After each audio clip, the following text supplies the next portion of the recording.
Hello everyone, welcome back to FPL Start. Today I gonna discuss about my team selection for Game Week 7. So before starting, if you are new in this channel, please subscribe this channel for FPL content throughout the season. At first, I will talk about my Game Week 6 team performance. I got 39 points. My previous rank was 338k, but my new rank is now 863k. It's a bad game week for me. In Game Week 6, I activated my wild card and it's a totally disaster. I have to react on it now. So in this video, I will gonna tell you how I'm gonna react on this. In wildcard team, in goalkeeping option, I'm going for Flacken over Henderson. It got me the right decision and got me 1 point. But in defense, I make the mistake because I'm going for Gabriel and Rico Lewis to get the clean sheet point for Arsenal and Manchester City, where Tottenham and Fulham maintain clean sheet and it cost me 9 points. In midfield, I'm going for Saka, selling Palmer. It cost me 22 points. And if you look at my Liverpool asset, Luis Diaz got 2 points. My selling midfielder Diego Jota got 8 points, and that's a disappointing thing for my team. But other two midfield option it up to the mark. Mbemu got 9 points and Simeone got 7 points, where my selling midfielder AZ got 2, and in this game Madueke provide one assist and he got 5. And if you look at my forward here, Solanke scoring goal but not getting any bonus point. He just got 6 points. On the other hand, Watkins scored one goal and also provide one assist, got 11 points, and Wilbeck and Wood just got 2 points each. And if you look at my point difference here is minus 32, and that's a disappointing thing for my team. Now, at first, I will start with my goalkeeping option, and it's Flaken, and I am gonna continue with Flaken in my game week 7 team. I expecting some save point from Flaken on also. There is quite a good chance to maintain clean sheet against Wolves. Now move on to my first defender for Game Week 7 and it's Gabriel. I'm gonna continue with Gabriel because he's quite attacking for Arsenal. His expected goal win ratio is 0.50, which is higher than any other defender for Arsenal. And if you look at Arsenal fixture in Game Week 7, it's Southampton home, so I'm expecting good return from him. Now move on to my second defender and it's Rico Lewis. I'm gonna continue with Rico Lewis.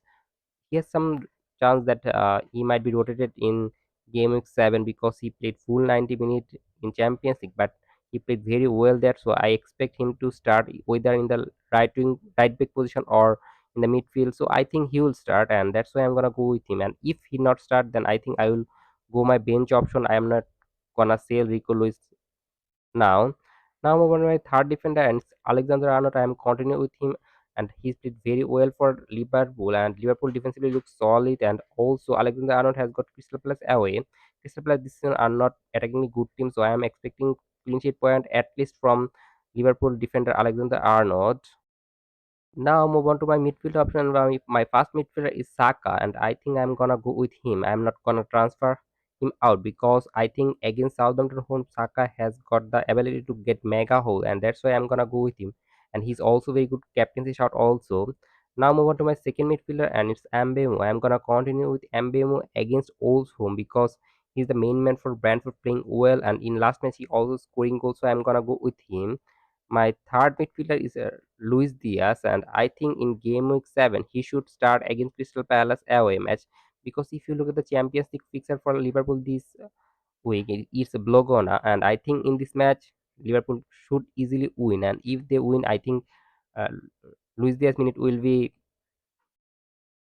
managed and he will start for Liverpool, and that's why I'm gonna go with him in my game week 17. But if I find that he's not starting for Liverpool, then it might be a transfer. I can go for Palmer and it will cost me -4 because I have to downgrade Alexander Arnold. But if I want to go for no hit route, then I will go for Martinelli, and he's 6.9 million and it's Southampton home, so I expect Arsenal to score multiple goal here. And then the third option here is Gordon. At present, he is the penalty taker for Newcastle, playing in the center forward position, out of position midfielder. So he might be a good option for my team.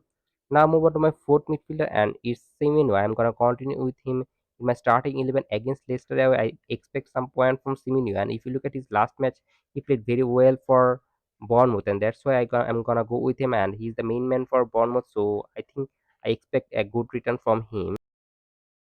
Now move on to the forward option, and I'm gonna continue with Solanke. In last match, he scored one goal, but he's not getting any bonus point. That's a concerning thing. But against Brighton, I think Tottenham should score goal because they played very highland. So I expect Son to do well if he start. Then I think it will benefit Solanke. That's why I'm gonna go with Solanke in my starting 11. My second forward is an obvious one. I'm gonna continue with Erling Haaland. It's not needy to talk about Erling Haaland because he's in beast mode. Now move on to the third forward option, and it's Wood against Chelsea. I think Wood has got the capability to score goal. Chelsea are not defensively solid team, so I expect Wood to do well in this match. Now move on to my bench option. My first sub at present is Pies against Bournemouth home, but I am not confident about Leicester to get clean sheet point. But Pies can get occasional attacking return. So my first sub might be Smith Rowe, but at present he is my second sub. I think against Manchester City, Fulham will score goal because Manchester City will miss Rodri, and this season they are defensively not looking good. And my third sub here is Milenkovic, and I put him in the third sub because I don't expect clean sheet from Nottingham Forest against Chelsea because Chelsea are scoring goal for fun, and that's why Milenkovic is my third sub. Now move on to my captain choice for game week 7, and it's confused one. I think at present, my captain is Haaland, but it might be Saka also because it's Southampton home match for Saka, and I expect Saka to score mega goal here. But Haaland also can create attacking return in Fulham home match because if you look at the Haaland home performance, it's quite good, and that's why I put the armband at present on Haaland, but it might be Saka also. I will decide it in the deadline. And that's all for today. If you enjoyed this video, please like this video, and if you are new in this channel, obviously subscribe this channel and don't forget to press the bell icon. Good luck for your